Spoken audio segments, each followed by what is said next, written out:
Donc les éditions des Instants avaient fait déjà le premier volume de 27 à 37, donc de ses 20 à 30 ans. Aussi un volume inédit. À Bayonne à partir de 40. Je me suis dit, bon ben, pendant la guerre, il y a moins d'hommes, etc. Donc voilà, il y a plus de femmes qui devaient graviter autour de lui. Et en même temps, c'est déjà présent avant, en fait. Bien sûr. Et il a un rapport très...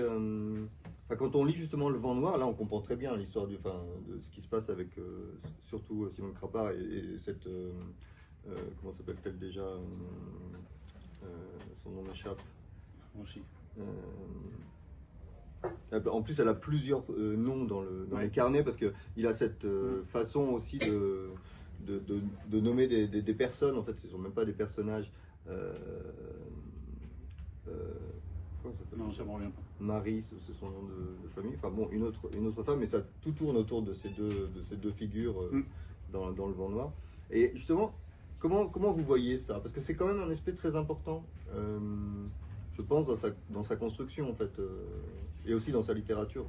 Le premier volume, ce qui était impressionnant, c'est que il avait une conception de l'amitié qui était très très proche de l'amour en fait. Je parle de l'amitié masculine.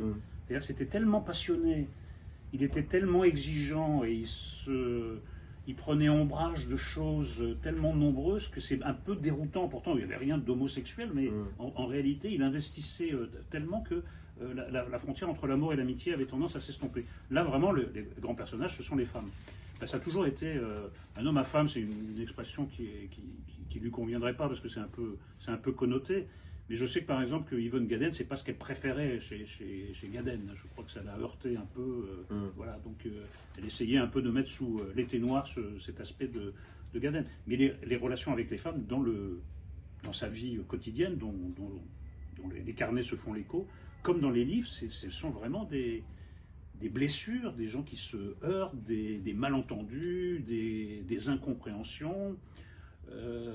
Qui d'ailleurs n'arrive pas à se régler par le langage. Le langage, quand il veut s'expliquer, que ce soit dans l'invitation chez Lester ou dans la vie, ça a plutôt tendance à creuser encore l'incompréhension, à creuser le fossé entre les êtres. L'incompréhension, la difficulté de communication, c'est un très très grand thème de Gaden aussi. Et là encore, j'en ai découvert vraiment les racines, notamment dans ce deuxième volume. Et de descente, quoi, de sorte de descente aux enfers, justement par ça.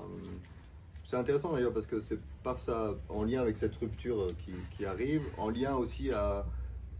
On comprend en fait qu'il y a eu un avortement, etc. Donc il y a quelque chose en lui qui est très, très, très souffrant. Il y a même une sorte de délire à un moment donné par rapport à ça.